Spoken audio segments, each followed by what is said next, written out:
ओम शांति। बुढ़ापे में आप दुखी नहीं होना चाहते तो ये दो बातें कभी मत भूलना।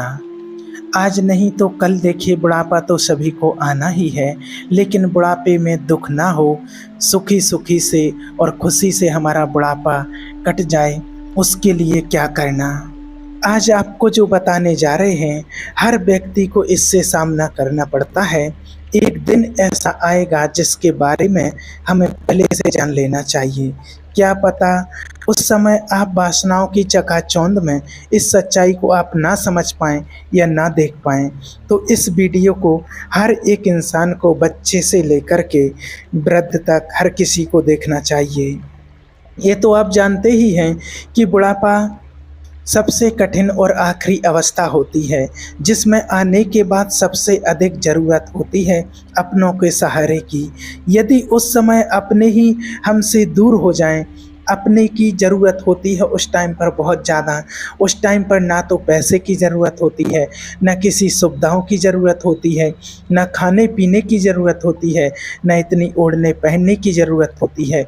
व्यक्ति सारी सुविधाएं कम करके भी अपना बुढ़ापा काट सकता है और अपना जीवन यापन कर सकता है, लेकिन उस टाइम पर सबसे अधिक जो ज़रूरत होती है वो अपनों की ज़रूरत होती है।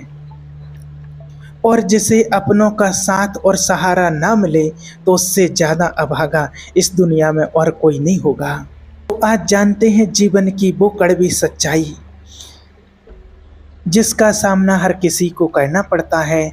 जीवन जब से शुरू होता है और अंत की जब अवस्था आने लगती है तो हर किसी को अपने जीवन की और अपनी वृद्धावस्था की चिंता होने लगती है कि आखिर वृद्धावस्था में क्या होगा, कैसे कटेगी, हमें किन किन चीज़ों का सामना करना पड़ेगा।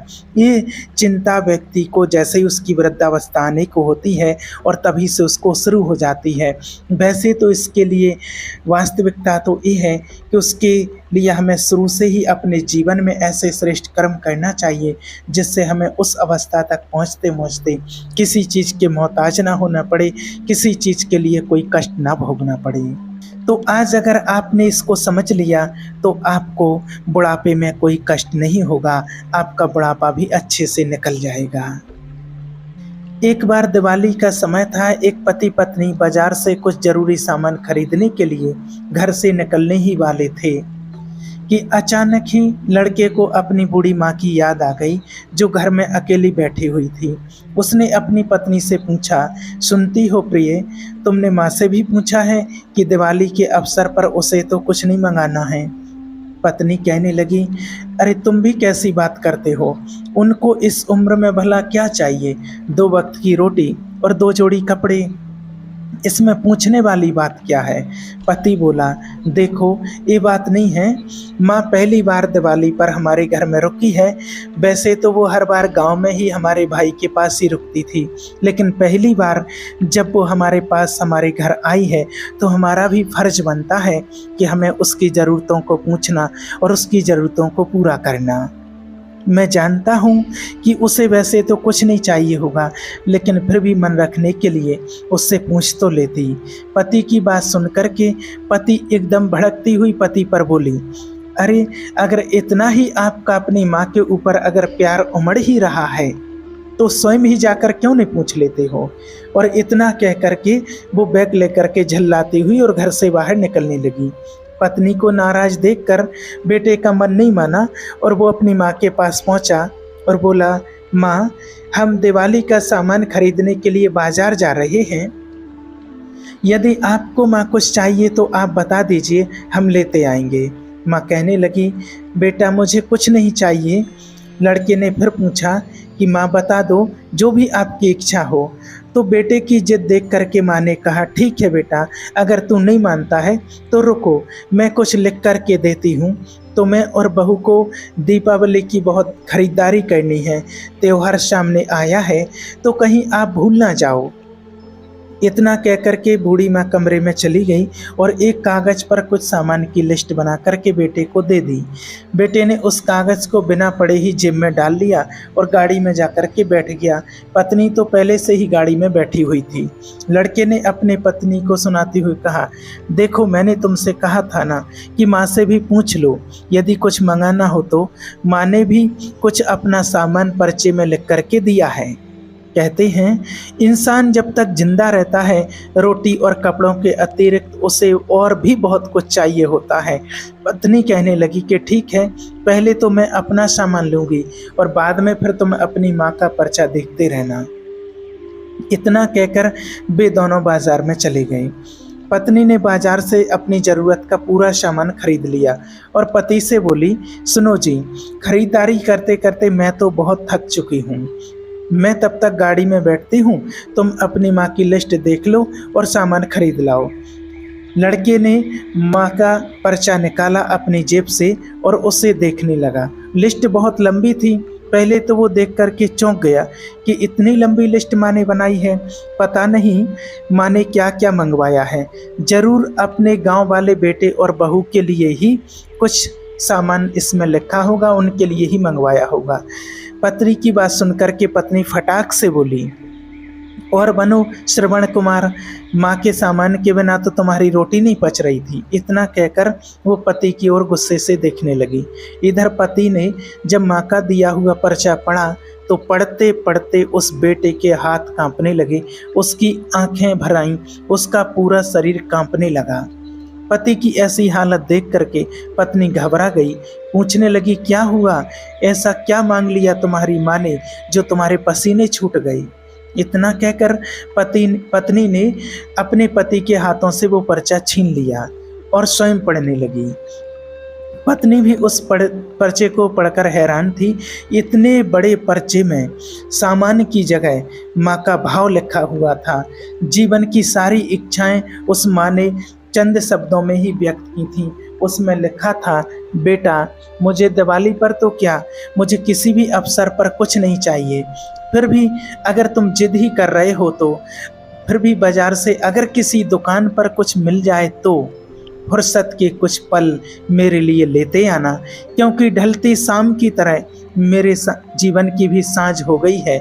मुझे अब इन गहराते अंधियारों से डर लगने लगा है। पल पल अपनी तरफ बढ़ रही मौत को देखकर डर लगता है। मैं ये जानती हूँ कि मृत्यु तो सत्य है, उसे टाला नहीं जा सकता है। इस कमजोर वृद्ध शरीर के साथ अकेले रहने से बहुत घबराहट होती है। पता नहीं एक दिया कब बुझ जाए। जब तक तुम्हारे पास कुछ पल बैठ जाया करो, थोड़ी देर के लिए ही सही मेरे बुढ़ापे का अकेलापन बांट लिया करो। तेरे पास रहने पर बिना दिया जलाए ही मेरे जीवन की सांझ रोशन हो जाएगी। कितने सालों से मैंने तेरा स्पर्श नहीं किया है। एक बार मेरी गोद में अपना सर रख कर लौट जाना और मैं अपनी ममता भरी हथेली से तेरे सर को सहलाऊंगी। अपनों को अपने करीब पाकर मैं मौत से भी हंस कर के मिलूंगी। क्या पता मैं अगली दिवाली तक रहूं या ना रहूं। माँ के भावों की अंतिम लाइन पढ़ते पढ़ते पत्नी भी फपक फपक कर रोने लगी। माता पिता देखिए जब बूढ़े हो जाते हैं तो हम लोग अपने घर में उन्हें बूढ़े और बुढ़िया की श्रेणी में रखते हैं। जिस वक्त उन्हें हमें अपने सहारे की सबसे बड़ी ज़रूरत और सबसे बड़ी आवश्यकता होती है, उस समय ही उन्हें हम अकेला छोड़ देते हैं। एक तो बढ़ती उम्र और छिन्न होती हुई सारी शक्तियाँ, कमज़ोर आँखें और शिथिल हाथ पैर और ऊपर से अपनों की दूरियाँ उन्हें और कमज़ोर बना देती हैं। ऐसे में वे जाएं तो कहाँ जाएं, दुख दर्द की बातें सुनाएं तो किसे सुनाएं। जीवन में बड़े बड़े दुख देखे, तूफानों से भड़ गए, फिर भी अपने को कमज़ोर नहीं पाया, न कमज़ोर होने दिया। आज जब उन्हें अपनों ने ही उन्हें अकेला छोड़ दिया तो वे टूट कर बिखर गए, सारी आशाएं टूट गईं। ये वृद्ध लोग हमारे जीवन के कल्पतरु हैं, उनका यथोचित सम्मान और देखभाल करना चाहिए। यह सोचकर कि अब हमारे भी बूढ़े होने के दिन निकट आ गए, कहीं हमें भी हमारे अपने हमें छोड़कर अकेला ना कर दें। उसकी तैयारी आज से ही शुरू कर दो, क्योंकि हमारे अच्छे और बुरे कर्म देर सवेर हमारे पास लौट कर जरूर आते हैं। जैसा हम बोते हैं वैसा ही हमें काटने को मिलता है। यदि कोई पत्नी अपने पति की बूढ़ी माँ को फूटी आंख से भी नहीं देख सकती है, उस माँ से उस बेटे को दूर करती है, तो हमेशा याद रखना वो दिन दूर नहीं जब तुम्हारे बेटे की बहू तुमसे तुम्हारा बेटा छीन कर दूर ले जाएगी। ये बूढ़े लोग कहीं से बनकर नहीं आते हैं। हम और तुम उम्र के साथ बुढ़ापे की उस दयनीय अवस्था में पहुंचते हैं। माना कि दुनिया तो मतलब की है, पर इतने मतलबी तो मत बनो कि जिस जीवन को जो देने वाले हैं, जिन खुशियों को देखने के लिए उन्होंने अपनी खुशियों की बलि चढ़ा दी, आप उनको ही बुढ़ापा रूपी अथाह दुख सागर में चटपटाने के लिए छोड़ जाओ। याद रखना, कर्म का फल भोगना ही पड़ता है। जैसा बोते हैं वैसा लौट करके हमारे पास ही आता है। ऊपर को उछाला गया कीचड़ लौट करके आपके ऊपर ही गिरेगा। वृद्ध माता पिता हमारे ऊपर वाले हैं, जिनको मस्तक पर बैठाने की बजाय हम पैरों से कुचलते हैं। दुर्भाग्य है, ऐसी संतान का दुर्भाग्य होता है कि जिस माता पिता ने उसको पलकों पर रख कर के पाला है, और उस माता पिता के लिए ही वो ऐसा अकेला छोड़ देते हैं। जो जैसा अपने माता पिता के साथ करता है उसको वैसा ही फल मिलता है, क्योंकि अगर उसने अपने दायित्वों को, अपने माता पिता को अच्छी तरह से नहीं निभा पाया है, उस कर्म का फल आपको भोगना ही पड़ेगा। माना कि आप मजबूर होंगे किसी कारणवश, लेकिन माता पिता के दुख से बढ़कर और कोई मजबूरी तुम्हारी नहीं हो सकती है। ये आप सभी ने अनुभव भी किया होगा कि माता पिता को ना तो आपका धन चाहिए, ना दौलत चाहिए, ना प्रॉपर्टी चाहिए, उनको कुछ भी नहीं चाहिए। उनको सिर्फ आपका प्यार चाहिए, आपके कुछ पल चाहिए, और आप उनके साथ में बैठ कर के कुछ पल बिताइए। जब माता पिता बूढ़े हो जाते हैं, वृद्ध हो जाते हैं, आप ऑफिस से आते हैं, आप दुकान से आते हैं, बाहर से आप कहीं से भी आते हैं, और माता पिता अपने रूम में बैठे होते हैं, और आप आकर के उनसे एक बार पूछना, माँ जी, पिताजी भोजन कर लिया? आओ भोजन कर लो मेरे साथ। आप देखना उनका हृदय गदगद हो जाएगा, उनका हृदय खुशियों से भर आएगा, और वो आपके सिर पर हाथ फेरते हुए बोलेंगे, बेटा हमने कर लिया है, आप भोजन करो। आप बाहर से जब आते हैं, कोई सामान, खाने की कोई वस्तु आप अपने घर में लाते हैं, और पहले आप निकाल करके कुछ अपने माता पिता को दे दो कि लो ये आप खा लो। और आप देखना, याद रखना, आप जब उनको कुछ खाने के लिए देंगे तो या तो आपके बच्चे होंगे या आपके बच्चे नहीं होंगे, तो पहले वो आपको ही अपनी गोदी में आपका सिर रख करके वो खिलाएंगे, और इतना लाड़ दुलार और प्यार से खिलाएंगे कि शायद उस चीज़ में जो मिठास होगी वो शायद आपको दुनिया से कितना भी प्रयास करने के बाद और कितनी भी कीमत चुकाने के बाद वो मिठास आपको नहीं मिल सकती है।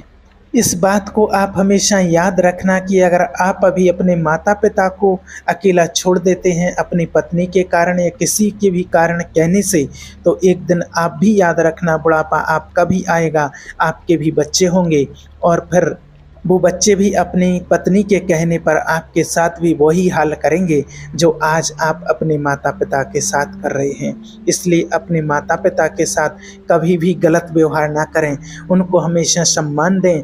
कितने भी आप व्यस्त हों अपने कारोबार में, अपने धंधे में, अपनी नौकरी में, लेकिन कुछ समय निकाल करके अपने माता पिता के साथ ज़रूर बिताएं। इससे बड़ी खुशी और आप अपने माता पिता को कुछ भी नहीं दे सकते हैं। हमेशा याद रखना, माता पिता को हमेशा संतुष्ट रखना, तो आपकी संतान भी आपकी ऐसी ही सेवा करेगी जैसे आपने अपने माता पिता की है। ओम शांति।